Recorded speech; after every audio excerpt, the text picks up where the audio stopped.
మీరు డిప్రెషన్‌లో ఉన్నారా? అయితే ఇది మీకోసమే. తప్పకుండా చూడండి. స్కిప్ చేయకండి. డిప్రెషన్ అనేది అసలు ఉందో లేదో పక్కన పెడితే, అదంతా డాక్టర్లు ఎవాల్యుయేట్ చేసి చేయాల్సిన నిర్ధారించాల్సిన విషయం. కానీ ఈ మధ్య చాలామంది స్టూడెంట్స్ లేకపోతే వర్క్ స్ట్రెస్ ఆఫీస్‌లో ఉన్న వాళ్ళందరూ గూడా నేను డిప్రెషన్‌లో ఉన్నానని చెప్పి చాలా బాధపడుతున్నారు. ఆహ్, నేను కూడా కొన్ని రోజులు అలానే అనుకున్నాను. ఉంటది డిప్రెషన్ ఉంటది. ఉండకుండా ఉండదు. కానీ ప్రాబ్లమ్ ఏంటంటే, మీరు దాన్ని ఓవర్‌కమ్ చేయడానికి ఏం చేస్తున్నారు? నేను డిప్రెస్డ్‌గా ఉన్నానని కూర్చుంటే, ఎవరొచ్చి నీ డిప్రెషన్‌ని తగ్గించలేరు కదా! నువ్వు దాని మీద వర్కౌట్ చేయాలి. కానీ దీనికి ఒక మంచి సొల్యూషన్ నేను చెప్తాను ఇప్పుడు మీకు. నిజంగా డిప్రెషన్ తగ్గాలి. మీరు ఖచ్చితంగా దాన్ని ఓవర్‌కమ్ చేసి మీరు లైఫ్‌లో ఇంకా ముందుకెళ్ళాలి అని అనుకుంటే, నేను చెప్పినట్టు ప్లీజ్ ఒక 21 డేస్ నేను చెప్పినట్టు చేయండి. ఫస్ట్ డిప్రెషన్ తగ్గాలంటే మందులు, టాబ్లెట్స్, డాక్టర్స్, సపోర్టర్స్ ఇవన్నీ కాదు. నీకు నువ్వు సపోర్ట్‌గా నిలవాలి ఫస్ట్. ఇంకొక విషయం మెంటల్ స్ట్రెంగ్త్‌ని పెంచుకోవాలి.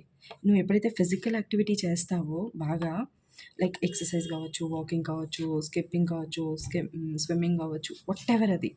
నీ ఒళ్ళు అలిసిపోవాలి. అలిసిపోయినప్పుడు నీలో ఉన్న నెగెటివ్ ఎనర్జీ అంతా ఆ స్వెట్ రూపంలోనో లేకపోతే నువ్వు చేసే ప్రాసెస్ ఉంటది కదా! దాంట్లో నీకు వేరే ఆలోచనలు రావు. అప్పుడు నువ్వు చాలా వరకు నీ నెగెటివ్ ఆహ్, ఎనర్జీ అంతా బయటికి పోతది. ఆ తర్వాత నీకు కరెక్ట్ డెసిషన్స్ తీసుకునే ఒక ఏమంటారు దాన్ని? ఒక స్టేట్ వస్తది నీ మైండ్‌కి. దాని ద్వారా కొన్ని నెలలు పడతది ఇదంతా. అంత ఈజీ అవ్వదిది. మీరు ఒక సంవత్సరం డిప్రెషన్‌లో ఉన్నారు అంటే, దాన్ని ఓవర్‌కమ్ చేయడానికి మీరు ఇంకెంత కష్టపడాలి? అది గుర్తుపెట్టుకోండి. కాబట్టి ఫస్ట్ ఈ మెంటల్ స్టెబిలిటీని తెచ్చుకోవడానికి ట్రై చేయండి. అది తెచ్చుకోవాలి అని అంటే ఈ రోజుకి ఈ రోజే నేను ఇన్ని గంటలు చదివేస్తాను, లేకపోతే నేను ఇదంతా మర్చిపోతాను, అన్నీ ఒకేసారి అవ్వవు. ఏది అవ్వదు. మీరు ఒక్కొక్కటిగా మెల్లిమెల్లిగా ఒక్కొక్క చిన్న చిన్నగా స్టెప్ స్టార్ట్ చేసుకుంటూ వెళ్ళాలి.